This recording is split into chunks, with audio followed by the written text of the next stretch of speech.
Ella entra en la sala del tribunal sonriendo, convencida de que saldría pronto, pensaba ella. Sarah Grace Patrick, de 17 años, cree que saldrá bajo fianza. Sus abogados pintan un cuadro convincente. Una adolescente inofensiva, alguien que no podría dañar a nadie y mucho menos cometer los crímenes que enfrenta. Los miembros de la familia asienten con la cabeza. Su abuelo insiste en su inocencia. No hay evidencia real que diga que ella lo hizo. Su padre promete que nunca ha mostrado una sola señal de alerta. Si dicen que tienen una montaña de evidencia, esa carpeta era bastante delgada. Ella se desmorona en sus redes sociales. El juez escucha, parece convencido, pero lo que sucede a continuación destrozará esa defensa cuidadosamente construida. La fiscalía llama a su testigo. La hermana de su padrastro sube al estrado, no como una aliada, sino como alguien que le ruega al juez que mantenga a Sarah encerrada. Mi sobrina de 5 años se despertó entonces. Se despertó para encontrar a sus padres sin vida. El trauma que esta niña inocente cargará por el resto de su vida es insondable. La sonrisa confiada de Sarah comienza a desvanecerse. 2 personas están muertas, y hay algo sobre el comportamiento de Sarah después de los asesinatos que los investigadores descubrieron, algo que resultaría crucial para entender lo que realmente sucedió. Antes de su muerte, Sarah se había volcado a TikTok. Se puso en contacto con influencers de crímenes reales, instándolos a presentar los asesinatos de los que se le acusaba. Su historia cautivó al público. Un caso donde el encanto y la lealtad familiar no serían suficientes. Si este caso es nuevo para ustedes, manténganse firmes porque lo que sucedió en la mañana del 20 de febrero de 2025 desafiará todo sobre la familia, la culpa y hasta dónde puede desmoronarse el mundo de una adolescente. Jueves 20 de febrero de 2025, temprano por la mañana, alrededor de las 7:15 de la mañana. Tiles Road, Carrollton, Georgia. Una niña de 5 años entra en el dormitorio de sus padres. Lo que encuentra es una vista que ningún niño debería ver jamás. Su padre, James Brock, de 45 años, y su madre, Kristen Brock, de 41 años, están tendidos en el suelo del dormitorio, sin vida, con sangre acumulándose a su alrededor. Sus gritos resuenan por toda la casa. Sarah Grace Patrick, de 17 años, entra corriendo. Intenta calmar a su media hermana menor, Jay. Es imposible. La niña está histérica. Así que Sarah toma una decisión. Llama a la policía. La policía del condado de Carrollton llega en cuestión de minutos. Casi media docena de oficiales responden. Encuentran a la pareja junta en el dormitorio, sangre brotando de múltiples heridas de bala. Pero entonces los investigadores notan algo que no encaja. Sin señales de lucha, sin entrada forzada, sin ventanas rotas, sin puertas pateadas. Solo una pareja de mediana edad asesinada a tiros mientras dormían. Una puerta había quedado ligeramente entreabierta. La casa es inmediatamente acordonada. Cinta amarilla rodea la propiedad.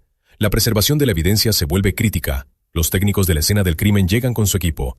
Esto parece un trabajo interno. Alguien con conocimiento íntimo de la familia. Alguien que conocía sus rutinas, sus vulnerabilidades, cuándo dormían, dónde dormían. Pero los investigadores no pueden decirlo con certeza.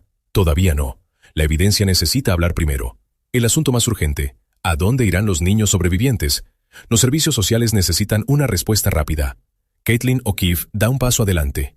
Ella toma a las 2 niñas bajo su cuidado. Antes de que el padre biológico de Sarah se divorciara de su madre, Caitlin había sido amiga de él. James era el padrastro de Sarah, no su padre biológico. Con un rostro familiar como guardián, Sarah comienza a retomar su rutina. Incluso regresa a la escuela a los pocos días. Los maestros informan que parece tranquila, compuesta, casi demasiado compuesta para alguien que acaba de perder a ambos padres. Pero detrás de ese exterior tranquilo, Sarah ya está poniendo algo en marcha, algo más oscuro de lo que nadie se imagina. Lo que la defensa no sabía todavía se convertiría en la evidencia más fuerte de la fiscalía. Para entender lo que sucedió, es necesario conocer la historia de la familia. La madre de Sarah, Kristen, era divorciada. Después de que terminó su primer matrimonio, comenzó a ver a James Brock. Pasaron 10 años juntos antes de casarse en diciembre de 2023. Una familia ensamblada. Sarah y su hermano son del primer matrimonio de Kristen, Jay, de 5 años, de la relación anterior de James. Desde fuera parecían perfectos, pero las apariencias pueden engañar. James sufría de graves problemas cardíacos. Dependía de un dispositivo LVAD, un dispositivo de asistencia ventricular izquierda, implantado quirúrgicamente y que funciona con baterías. Una bomba mecánica mantiene funcionando su corazón debilitado. Este detalle se vuelve crítico más tarde. Recuérdenlo. Era un último recurso, manteniéndolo vivo hasta que los médicos pudieran encontrar un donante de corazón. Casi muere en 2021. Kristen publicó en Facebook pidiendo oraciones. Salió adelante hasta el 20 de febrero de 2025. Esto es lo que la defensa quería que el tribunal creyera. Esta pareja había cambiado sus vidas, se habían reformado, eran padres devotos. Pero los documentos judiciales cuentan una historia diferente. La pareja tenía antecedentes con drogas. Esto destruyó el primer matrimonio de Christine con el padre biológico de Sarah en 2018. Los documentos judiciales declararon: la madre tiene problemas de abuso de sustancias no rehabilitados y tanto ella como su novio no proporcionaron un ambiente adecuado libre de drogas para los hijos menores de edad. Siguió una batalla por la custodia. Eventualmente se acordó la custodia legal compartida. Kristen obtuvo la custodia física primaria. Dawn veía a los niños los fines de semana alternos, pero la pareja afirmaba que habían superado todo eso, encontraron la religión y cambiaron sus caminos. Se volvieron profundamente religiosos, miembros comprometidos de la iglesia Catalyst en Carrollton, a 45 millas al oeste de Atlanta. Asistían regularmente, eran voluntarios, parecían dedicados a su fe y familia. Cuando murieron, la iglesia celebró un servicio conmemorativo. Los amigos llenaron los bancos, los miembros de la familia hablaron. El hijo mayor de James, de su primer matrimonio, dio un emotivo tributo. Lágrimas, abrazos, dolor. A Sarah también se le permitió hablar. Subió al púlpito, se dirigió a la congregación. Solo quería decir adiós a mi mamá y a Jamie, ya que nunca tuvimos la oportunidad de hacerlo. Estaba tan acostumbrada a que ustedes siempre estuvieran aquí hasta el punto de que nunca llegué a imaginar que no estarían. No tenía ni idea de cuánto los necesitaba hasta ahora. Para James, gracias por todas las lecciones de vida que me enseñaste y por ser el mejor padre extra de la historia. Tu corazón finalmente sanará en el cielo y ninguno de los dos sentirá más dolor. Aunque eso me da mucho consuelo, su lucha no debía terminar allí. Aunque no hay nada que podamos hacer para traerlos de vuelta, todavía tenemos control sobre cómo tratamos a las personas hoy. Por lo tanto, cuando alguien intente decirte algo, no importa lo desafortunado que sea, solo escucha, porque nunca sabes cuándo es el momento de alguien para partir. Puedes decir buenas noches y despertar unas horas después solo para descubrir que no están allí a pesar de su alegría y su amor. Así que solo escuchen y nunca den por sentado un abrazo ni a nadie ni a nada. Amen con todo lo que tengan en ustedes como ellos lo hicieron. Observen el video de cerca. Todos los demás que hablan ese día luchan. Voces quebradas, lágrimas corriendo, dolor genuino y crudo fluyendo. Sarah, sin lágrimas. Su voz se mantiene firme, controlada, demasiado pulida, demasiado serena para alguien que acaba de perder a ambos tutores. Las dos personas que la criaban. Su compostura es escalofriante. Algunos asistentes lo notan, murmuran sobre ello después. Otros la defienden. Cada uno vive el duelo de manera diferente, dicen. Tal vez está en shock, procesando el trauma a su manera. Luego los investigadores descubrieron algo que lo cambió todo. Antes de los asesinatos, Sarah tenía una cuenta de TikTok. Como la mayoría de los adolescentes de su edad, pasaba horas navegando, viendo videos, creando contenido y siguiendo tendencias. Le encantaba particularmente el contenido de crímenes reales. Pasaba incontables horas viendo casos desarrollarse, misterios resueltos, asesinos atrapados, evidencia analizada. Conocía el género por dentro y por fuera, los tropos, los patrones, la forma en que trabajan los investigadores. Pero después de que sus padres murieron, Sarah comenzó a hacer algo extraño, algo que llamaría la atención de los investigadores y se volvería central para el caso de la fiscalía. Comenzó a enviar mensajes a influencers de crímenes reales, múltiples creadores, docenas de mensajes, todos con el mismo objetivo, todos siguiendo el mismo patrón. Quería que cubrieran el caso de sus padres, los asesinatos que se le acusaba de cometer. Lo presentó como una historia, como contenido, como entretenimiento. Piensen en eso por un momento. Los documentos judiciales revelaron que Sarah envió varios mensajes a diferentes creadores en múltiples plataformas, TikTok, Instagram, YouTube.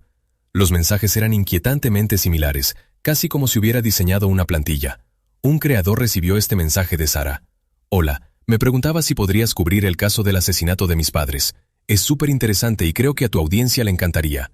Súper interesante. Esas fueron sus palabras sobre los asesinatos de sus padres. Sobre las personas que la criaron, que la alimentaron, que pusieron un techo sobre su cabeza. El creador estaba perturbado, profundamente incómodo. Esta no era una solicitud normal. Era alguien que supuestamente lloraba a sus padres, tratando sus muertes como entretenimiento, como clickbait, como contenido para ser consumido. El creador lo reportó a las autoridades de inmediato. Se tomaron capturas de pantalla, cada mensaje preservado, cada marca de tiempo documentada, entregada a los investigadores que ya estaban construyendo su caso. Otros creadores se presentaron con mensajes similares. Sarah había estado ocupada contactando sistemáticamente, construyendo una campaña, tratando de controlar cómo se contaba la historia antes de que nadie supiera siquiera que era sospechosa. La defensa afirmó que Sarah simplemente buscaba respuestas, intentando entender qué les pasó a sus padres, procesando el duelo a través de canales familiares. El contenido de crímenes reales siempre le había interesado. Esta era solo su forma de sobrellevarlo. Los fiscales vieron algo completamente distinto, un movimiento calculado. Alguien que quería el control de la narrativa, alguien que estaba gestionando su imagen pública antes de que se presentaran cargos. Los mensajes mostraban conciencia, comprensión de cómo funcionan estos casos, cómo se forma la opinión pública, cómo se difunden las narrativas. Esto no era dolor. Según los fiscales, esto era control de daños. Los investigadores comenzaron a reconstruir lo que sucedió esa mañana, la línea de tiempo, la secuencia de eventos, quién sabía qué y cuándo. Sarah le dijo a la policía que había estado dormida todo el tiempo, no escuchó nada inusual. Se despertó con los gritos de su hermana pequeña. Afirmó que no había escuchado ningún disparo, pero lo que destruyó a la defensa fue lo que vino después. ¿Recuerdan esa máquina LVAD de antes? He aquí por qué importaba. Sarah admitió que escuchó la alarma de la máquina, el pitido fuerte y persistente. Los dispositivos LVAD tienen alarmas integradas, características de seguridad críticas. Se activan cuando hay un cambio importante en la condición del paciente, desconexión de energía, falla de la batería, sangrado interno, paro cardíaco. Las alarmas están diseñadas para ser imposibles de ignorar. Comienzan con un volumen moderado, luego escalan más y más fuerte, más urgentes, más insistentes. La severidad del sonido coincide con la severidad del problema. Según la declaración oficial de Sarah a los investigadores, se fue a dormir alrededor de la medianoche del 19 de febrero. Escuchó la alarma del LVAD en algún momento entre las 11:40 de la noche y las 11:50 de la noche, de 10 a 20 minutos antes de que afirmara que se quedó dormida. Escuchó una alarma médica crítica del dispositivo que salvaba la vida de su padrastro, un dispositivo que lo mantenía vivo. No se levantó para revisar, no fue a ver si él estaba bien, no alertó a su madre, no pidió ayuda, simplemente se fue a dormir. Dejen que eso se siente. Pero la contradicción empeora. Sarah afirmó haber escuchado la fuerte alarma médica de un mal funcionamiento de un dispositivo que pone en peligro la vida. La escuchó lo suficientemente claro como para recordarla. La mencionó específicamente en su declaración policial, pero no escuchó los disparos. Múltiples disparos realizados dentro de la misma casa, justo al final del pasillo. Los abogados defensores alegaron sueño profundo, agotamiento del día. Los adolescentes duermen profundamente, argumentaron. Está documentado científicamente. Sus ritmos circadianos son diferentes, pero la evidencia sugería algo más, que ella sabía exactamente lo que estaba sucediendo, porque ella era quien lo estaba haciendo realidad. Esta no fue la única contradicción que descubrirían los investigadores, pero había algo más que la defensa no sabía todavía, algo que sellaría el destino de Sarah. El análisis forense de la escena del crimen reveló detalles adicionales: balística, patrones de salpicaduras de sangre, análisis de trayectoria. El asesino se había mantenido cerca, muy cerca. Esto no fue un tiroteo aleatorio desde la distancia. Ambas víctimas habían recibido múltiples disparos a corta distancia mientras dormían. Nunca tuvieron la oportunidad de defenderse. Nunca lo vieron venir. Sin heridas defensivas, sin señales, se despertaron antes de morir. El dormitorio mostraba una perturbación mínima. El edredón todavía los cubría en su mayor parte, almohadas en su lugar, como si la muerte hubiera llegado silenciosamente en la noche. Los investigadores procesaron la escena durante días. Cada superficie fue analizada en busca de huellas, cada fibra recolectada, cada gota de sangre catalogada, casquillos de bala fotografiados desde múltiples ángulos, expertos en salpicaduras de sangre documentando patrones, reconstruccionistas de la escena del crimen mapeando trayectorias. La casa misma contaba una historia. El piso de abajo parecía normal, cocina limpia, sala de estar sin disturbios, nada fuera de lugar. Pero arriba, en ese dormitorio, 2 vidas habían terminado. Los vecinos informaron no haber escuchado nada inusual esa noche, sin gritos, sin ruidos fuertes. Un vecino mencionó haber escuchado lo que podrían haber sido fuegos artificiales alrededor de la medianoche. Pero esto era Georgia, la Georgia rural. La gente lanza fuegos artificiales todo el año. Nadie lo pensó 2 veces. Solo más tarde se darían cuenta de que no eran fuegos artificiales. Eran disparos terminando con 2 vidas. El 1 de julio de 2025, casi 4 meses después de los asesinatos. El caso se había calmado. La atención de los medios se había desvanecido. Sarah había estado viviendo con su guardián, asistiendo a la escuela y manteniendo su rutina. Entonces, la oficina del sheriff del condado de Carroll presenta una orden de arresto para Sarah Grace Patrick, de 17 años. 2 cargos de asesinato. 2 cargos de agresión agravada. El 8 de julio, Sarah se entrega. Su padre biológico la lleva a la estación. Es fichada, se le toman las huellas dactilares, se le fotografía, se le procesa. Debido a la gravedad de los crímenes, los fiscales anunciaron que será juzgada como adulta. Esto significa que enfrentará penas de adultos si es declarada culpable. Prisión de adultos. Pautas de sentencia para adultos. 2 personas fueron asesinadas mientras dormían. Recibieron múltiples disparos. No se mostró piedad. La pregunta que todos se hacen: ¿cómo conectó la policía a Sarah con los asesinatos? ¿Qué evidencia los llevó a su propia hija? Las autoridades no han emitido una declaración oficial detallando su investigación. Están guardando sus cartas. Estrategia protegiendo el caso para el juicio, pero el rastro de la evidencia sugiere que varios factores se unieron. Sarah tenía 17 años, era una ávida consumidora de contenido de crímenes reales. Sabía qué errores cometían los criminales, entendía cómo piensan los investigadores, reconocía qué evidencia importaba.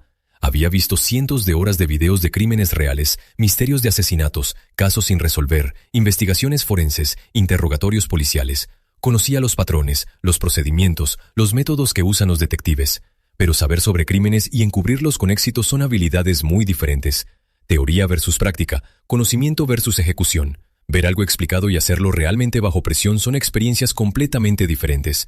Sus dispositivos fueron incautados rápidamente. Teléfono, computadora, tableta, todos tomados como evidencia a las pocas horas de los asesinatos antes de que pudiera pensar con claridad, antes de que pudiera borrar sus huellas. Probablemente no tuvo tiempo de borrar información crítica. Los expertos en informática forense revisaron todo. Historial de búsqueda, mensajes de texto, redes sociales, archivos borrados recuperados. Nada escapa al análisis forense. La informática forense moderna puede recuperar casi cualquier cosa. Incluso los datos borrados varias veces a veces se pueden recuperar. Búsquedas incriminatorias en Google. ¿Cómo deshacerse de un arma? ¿Puede la policía rastrear balas? ¿Cuánto tiempo toma el análisis forense? Se realizaron búsquedas semanas antes de los asesinatos. Evidencia de premeditación.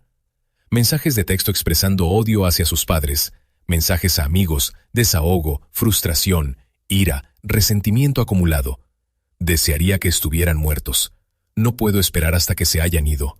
No merecen ser padres. Mensajes que luego serían presentados como evidencia del motivo. Capturas de pantalla preservadas, marcas de tiempo documentadas, contexto establecido. Cada migaja digital lleva a los investigadores más cerca de la verdad.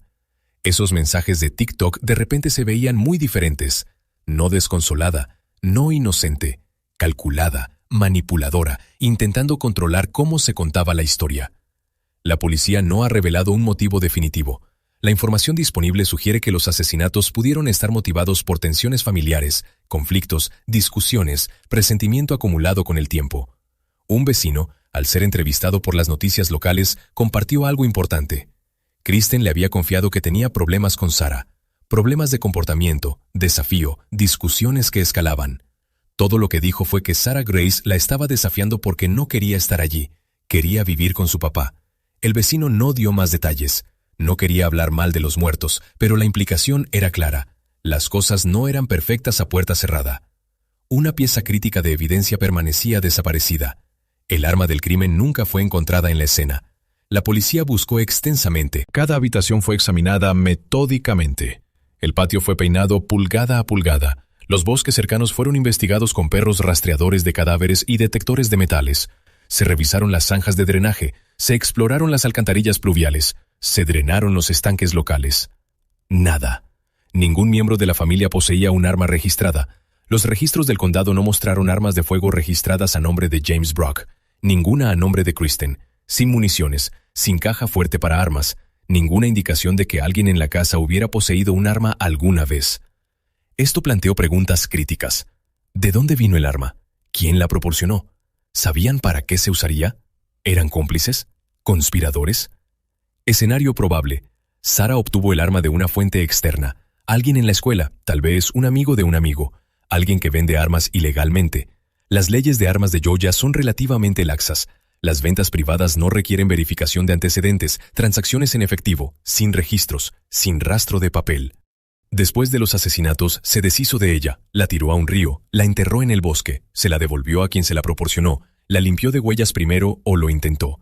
Es posible que la policía haya recuperado el arma más tarde, encontrando sus huellas dactilares, su ADN, su análisis forense vinculándola al arma. Esto explicaría la confianza en presentar cargos, pero las autoridades mantienen estos detalles clasificados. Sin declaraciones públicas, sin información filtrada, todo está bajo llave hasta el juicio. Las imágenes de vigilancia probablemente jugaron un papel crucial. La familia vivía en una zona boscosa, aislada de los vecinos, privacidad, espacio. Pero incluso las zonas rurales tienen cámaras ahora, timbres Ring, sistemas de seguridad, cámaras de tráfico en las carreteras principales. Una sola cámara podría haber captado a Sarah saliendo de la casa tarde en la noche o temprano en la mañana, cargando algo, caminando a algún lugar donde no debería estar, deshaciéndose de evidencia, huellas digitales combinadas con evidencia física. Así es como se resuelven los casos modernos. Prepárense para lo que viene después. La audiencia de fianza, el momento en que Sarah esperaba salir libre. Entró en la sala del tribunal sonriendo. Comenzaron las declaraciones de los testigos. La defensa llamó a testigos de carácter, personas que conocían a Sarah y creían en su inocencia. Primero, el pastor de la familia, Ben Bonner, de la iglesia Catalyst. Había conocido a la familia durante años, los vio crecer en la fe, los vio cambiar, presenció su transformación de individuos con problemas a miembros comprometidos de la iglesia. Honorable juez, mi nombre es Ben Bonner y sirvo como pastor principal en la iglesia Catalyst en Carrollton, Georgia. Escribo en nombre de Sarah Grace Patrick, una joven que ha sido parte de nuestra familia de la iglesia durante aproximadamente un año. Sarah Grace llegó por primera vez a Catalyst hace un año. Desde el principio, estaba ansiosa por crecer en su fe y participar. Tomó la decisión personal de bautizarse sola poco después de asistir y se ha mantenido conectada constantemente con la iglesia desde entonces. No solo venía los domingos, también venía durante la semana. Hacía preguntas, servía, invitaba a otros, incluido su novio en ese momento, y claramente encontró un lugar donde se sentía como en casa durante el año pasado.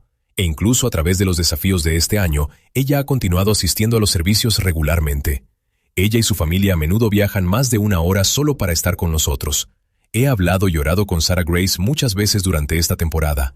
Su compromiso de mantenerse firme en su fe y conectada a una comunidad saludable se ha mantenido estable. Incluso ha llamado desde la cárcel varias veces para que yo pudiera orar con ella. Su padre también se ha convertido en una parte activa de la iglesia. Se bautizó recientemente y todavía viene fielmente a los servicios.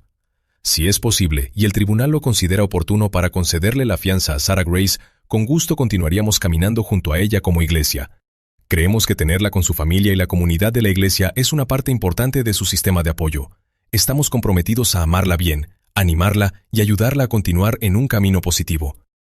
Luego vino Caitlin O'Keefe, la mujer que acogió a Sarah después de la tragedia, que la veía todos los días, que conocía sus rutinas, sus hábitos, su comportamiento después de los hechos. ¿Tuvo algún problema disciplinario o algún tipo de problema con Sarah mientras estuvo en su casa? Ni uno solo, honestamente.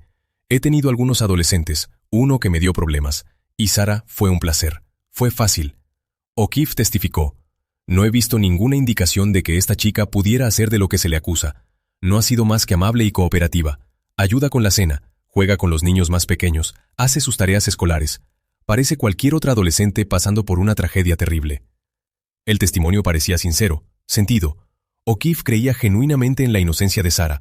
No vio señales de advertencia, ni alertas rojas, nada que sugiriera violencia o engaño. Otros testigos se hicieron eco de sentimientos similares. Maestros, amigos, miembros de la familia describen a una buena chica. Alguien que tal vez cometió errores, pero nada violento, nada asesino.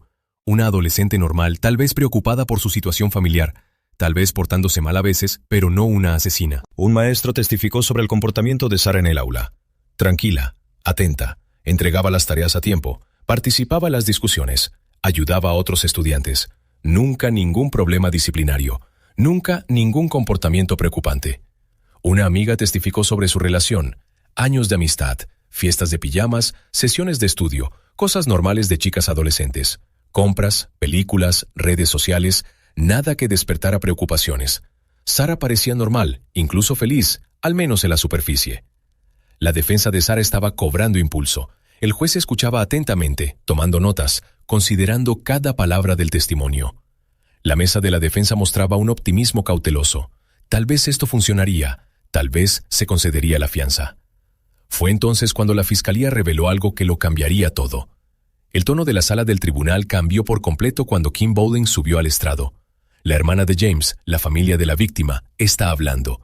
no testigos de carácter para la defensa, sino voces para los muertos. Mi nombre es Kim Bowling y soy la hermana de Jamie. Quiero agradecerle por darme la oportunidad de hablar hoy desde este día trágico. Mi hermano Jamie y su esposa Kristen nos fueron arrebatados. Me he convertido en su voz, ya que ellos ya no tienen una. Ella luchó por hablar. Su voz se quebraba cada pocas palabras, lágrimas fluyendo, un dolor visceral real, el tipo de dolor que no se puede fingir, el tipo que proviene de una pérdida genuina. Me gustaría compartir cómo esta brutal tragedia ha afectado.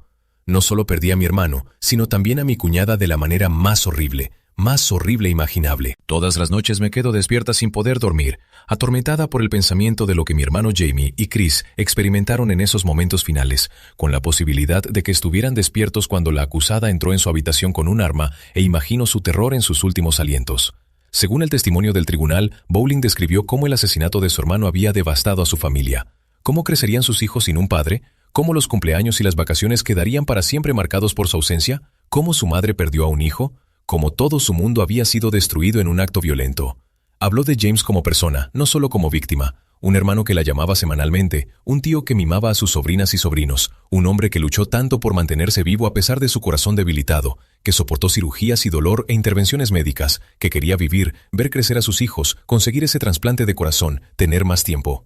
Con todo esto en mente, estoy profundamente preocupada por la seguridad de Jay en caso de que la acusada sea liberada bajo fianza. Le suplicó al juez que negara la fianza, que mantuviera a Sarah encerrada para proteger a la comunidad, para asegurar la justicia. Su voz se hizo más fuerte mientras hablaba, la ira mezclada con el dolor. No la dejen salir. Bowling testificó. Por favor, por mi hermano, por Kristen, por esos bebés que dejó atrás, por Jay que los encontró, que cargará con esa imagen para siempre. Para Bowling no había duda. Sarah mató a sus padres. La evidencia era clara. La justicia exigía que permaneciera tras las rejas. Sin segundas oportunidades, sin fianza, sin liberación de vuelta a la sociedad. Pero quizás el testimonio más desgarrador vino del hijo de 12 años de James, demasiado joven para testificar por sí mismo. Su declaración fue escrita y leída en voz alta por la amiga de la familia Kelly Brown. Mi nombre es Jaden Brock y tengo 12 años. Quería hablar hoy porque mi papá y mi madrastra fueron asesinados a tiros. Lo extraño todos los días. Lo que me pone más triste es que confiaba en Sarah y la amaba como a una hermana. ¿Por qué me haría esto? ¿Y por qué lastimaría a todos así? No entiendo por qué alguien haría esto, pero sé que no está bien. Pesadillas, miedo, una infancia destrozada por la violencia. Las acciones de Sarah habían destruido vidas, jóvenes y viejos por igual. Los efectos dominó se están extendiendo a través de familias enteras, a través de una comunidad. ¿Recuerdan la sonrisa confiada de Sarah del principio? Esa sonrisa se había ido, ahora se desvaneció por completo. Miraba fijamente hacia la mesa de la defensa, no hacía contacto visual con nadie. La defensa de Sarah intentó salvar la situación. Argumentaron que era una niña, una adolescente, tomando decisiones terribles bajo circunstancias terribles. Necesitaba tratamiento, no prisión, rehabilitación, no castigo. Así que, lo que tenemos aquí con Sarah Grace es que no tiene absolutamente ningún antecedente penal, y por lo tanto no es un riesgo para la comunidad y no es un riesgo de reincidencia. Escuchando a los testigos aquí, si sopeso los testimonios de estos testigos y sopeso lo que escucho hoy, creo que los más cercanos, y digo cercanos, en relación familiar, expresaron que tenían grandes preocupaciones de que ella tuviera la capacidad de huir, que sería un peligro para la comunidad, que sería un peligro para ellos, que representaría un riesgo significativo de intimidar, o en realidad, creo que el Estado se alejó de intimidar o influenciar o manipular a los testigos. Al encontrar eso, encuentro que el Estado ha cumplido con su carga hoy, por preponderancia de la evidencia y la señorita Patrick. Debido a eso, estoy obligado por la ley y no creo que usted sea una candidata adecuada para la fianza en este momento.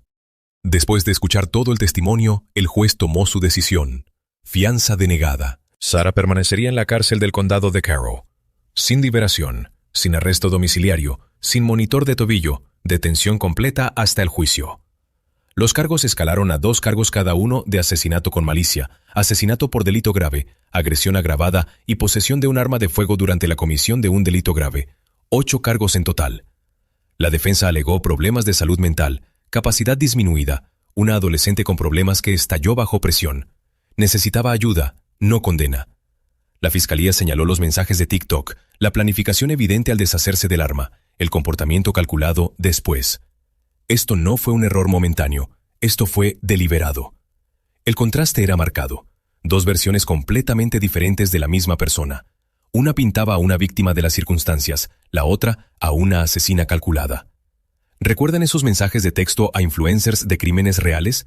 Los fiscales argumentaron que demostraban plena conciencia, comprensión de sus acciones, comprensión de las consecuencias.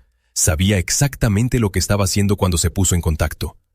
La defensa afirmó que estaba procesando el duelo, buscando comprensión a través de canales familiares. La evidencia sugería que estaba gestionando su imagen pública, con el control de la narrativa, intentando moldear cómo la gente veía el caso incluso antes de que fuera a juicio. Los fiscales tenían una pieza más de evidencia que aún no habían revelado. Algo fue descubierto durante el análisis forense de los dispositivos de Sarah. Los detalles permanecen sellados, protegidos hasta el juicio, pero fuentes cercanas a la investigación sugieren que es perjudicial, muy perjudicial. Los fiscales declararon que las investigaciones permanecen activas. Aún falta revelar más evidencia. El análisis forense continúa. Según los expedientes judiciales, se pueden realizar arrestos adicionales en relación con estos asesinatos.